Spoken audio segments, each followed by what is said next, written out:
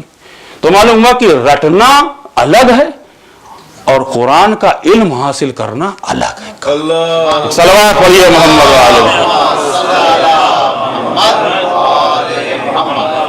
تو حضور والا شر کی اپنی حقیقت، بہت احتیاط سے بول رہا ہوں، کچھ جگہوں پہ ایسا نہیں کہ حقیقت نہیں، ہم انکار حقیقت نہیں کر رہے ہیں، لیکن ہم یہ کہہ رہے ہیں کہ یہ ہو سکتا ہے کہ شر ایک خلا ہو جس کو پر کرنے کی ضرورت ہو، اور جب وہ خلا مکمل ہو جائے گا تو اس میں شر نہیں رہے گا۔ اور شر کی ایک حقیقت یہ بھی ہے کہ وہ ریلیٹو ہے، تبعیضی ہے، ایک دوسرے سے ڈیفرنٹ ہے، اس لیے بھی شر ہے۔ مثلا شیر بھیڑیا تو ہمارے لیے شر ہے، یہ وحشی جانور ہمارے لیے، سانپ بچھو، بڑے بڑے ڈنک مارنے والے بچھو، یہ سب ہمارے لیے شر ہیں۔ کیوں شر ہیں؟